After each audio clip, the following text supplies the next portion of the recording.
दोस्तों, आज हम एक ऐसे विषय पर चर्चा करने जा रहे हैं जो हमारे समाज के उन लोगों से जुड़ा हुआ है जिन्होंने अपनी जिंदगी का एक बड़ा हिस्सा देश के बैंकिंग क्षेत्र में समर्पित किया। ये विषय है निजी क्षेत्र के बैंकों के पेंशन धारकों को एक्स ग्रेस या भुगतान में हो रही देरी।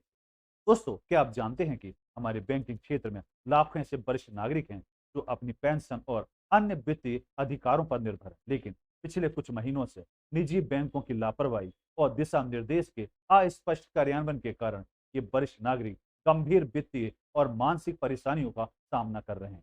ये विषय केवल आर्थिक पहलुओं तक सीमित नहीं है, बल्कि ये वरिष्ठ नागरिकों के आत्मसम्मान और अधिकार और सामाजिक न्याय से भी गहराई से जुड़ा हुआ है। आज की इस वीडियो में हम इसी मुद्दे के हर पहलू को समझेंगे।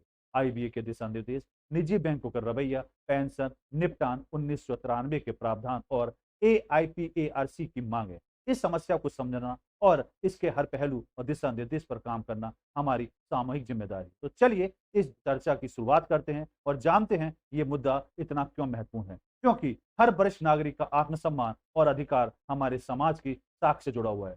अब इस विषय की गहराई से समझें और समस्या का समाधान पर चर्चा करेंगे।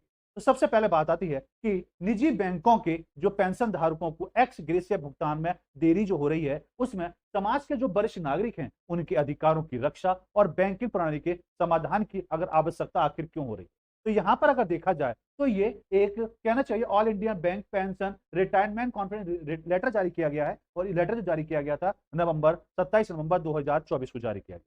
हम इसी को डिटेल से आपको समझाने की कोशिश करते हैं। अगर देखा जाए तो सबसे पहले बात आती है कि इसका जो भुगतान है उसमें अगर हम देखें तो इसका जो परिचय अगर देखा जाए कि एआईबीपीआरसी आखिर है क्या। All India bank all India bank pension and retire confidence है और इसमें आईबीए की अगर हम बात करें तो इंडियन बैंक्स एसोसिएशन के अध्यक्ष को एक विस्तृत पत्र लिखा गया और इस पत्र में साफ साफ कहा गया कि जो निजी बैंक हैं के द्वारा जो पेंशन धारकों को एक्स ग्रेस या भुगतान में हो रही देरी पर ध्यान दिला गया है।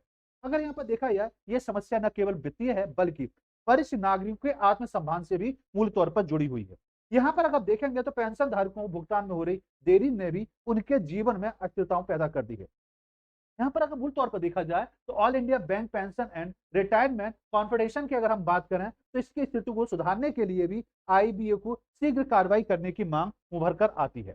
मूल तौर पर अगर हम देखते हैं तो आईबीए के दिशा निर्देश आखिर क्या है। आईबीए के अगर दिशा निर्देश की अगर हम बात करते हैं तो आईबीए ने 3 सितंबर 2024 को एक सीधे सीधे दिशा निर्देश जारी किए जिसमें साफ साफ कहा गया कि सार्वजनिक क्षेत्र के बैंकों को और एसबीआई के लिए एक्स ग्रेशिया भुगतान को मंजूरी दी गई, जिसमें जो मूल तौर पर देखा जाए कि निजी बैंकों को इसे लागू करने का विकल्प दिया गया और ये विकल्प विचार करेंगे जैसे बहानों का आधार बना और भुगतान में देरी का कारण बना। इस स्थिति के बाद देखा जाए तो पेंशन रिडिप्टन के 1993 के सिद्धांत के मूल तौर पर यह सीधा सीधा खिलाफ तौर पर निकलता है। अगर समस्या के विस्तार की बात करी जाए तो समस्या जो है मूल तौर पर निजी क्षेत्र के अधिकांश बैंक आईबीए के दूसरे परामर्शदाता की प्रतीक्षा कर रहे हैं। दिशा निर्देश का पालन न होने से पेंशन धारकों को भुगतान नहीं मिल पा रहा है। अधिकृत बैंकों जैसे Lakshmi Vilas bank, bank of Rajasthan के पेंशन धारकों को भी भुगतान नुकसान हुआ है। यह देरी न केवल वित्तीय संकट पैदा कर रही है बल्कि आत्मसम्मान पर भी मूल तौर पर चोट करती है। दूसरी बात अगर हम देखें तो मूल तौर पर निकल कर आता है भेदभाव और कानूनी उल्लंघन की अगर हम बात करते हैं तो पेंशन निपटन 1993 के अनुसार सार्वजनिक और निजी बैंक के बीच कोई भेदभाव नहीं होना चाहिए। निजी बैंक का विचार करेंगे दृष्टिकोण भेदभावपूर्ण और अनुचित तौर पर दिखाई देता है। यह स्थिति पेंशन धारकों के अधिकारों का उल्लंघन है और आईबीए को इस भेदभाव को सम्मान करने के लिए ठोस कदम उठाने की आवश्यकता उभर कर आती है। दूसरी बात आती है पेंशन धारकों की कठिनाई पर विशेष तौर पर ध्यान देने की आवश्यकता निकल कर आती है। सबसे पहले आती है आर्थिक समस्या। आर्थिक समस्या की बात करें कि भुगतान में देरी से दैनिक जरूरतों को पूरा करना कठिन होता चला जाता है। पेंशन धारकों को अपनी बचत खर्च करनी पड़ेगी। मानसिक तनाव मूल तौर पर उभर कर आता है। भुगतान न मिलने से अस्थिरता बनकर आती है। आत्मसम्मान और सुरक्षा की भावना को ठेस पहुंचती है और भविष्य अनिश्चितता की ओर दिखाई देता है। पेंशन धारकों को यह नहीं पता कि भुगतान कब होगा। दूसरी बात अगर हम देखते हैं तो मूल बात निकल कर आती है कि आईबीए और निजी बैंक की भूमिका की अगर हम बात करें तो अधिकांश निजी बैंक आईबीए के दिशा निर्देश की प्रतीक्षा कर रहे हैं। आईबीए की जिम्मेदारी है कि वे स्पष्ट करें और समान दिशा निर्देश जारी करें।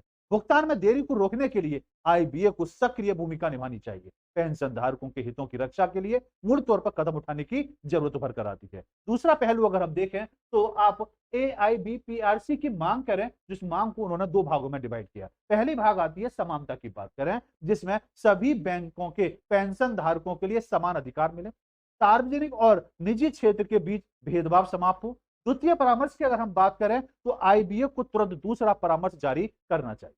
जबकि इसी पहलू को अगर दूसरे पहलू के आधार पर हम देखने की कोशिश करेंगे तो मूल तौर पर पूरे वीडियो का अगर निष्कर्ष के आधार पर हम देखें तो ये साफ साफ निकल कर आता है, ये समस्या न केवल वित्तीय नहीं है बल्कि नैतिक और संवेदनशील मुद्दा के तौर पर उभर कर आती है। पेंशन धारकों के अधिकार और सम्मान को सुरक्षित रखने की आवश्यकता निकल कर आती है। आईबीए और निजी बैंकों की शीघ्र कार्रवाई करनी चाहिए।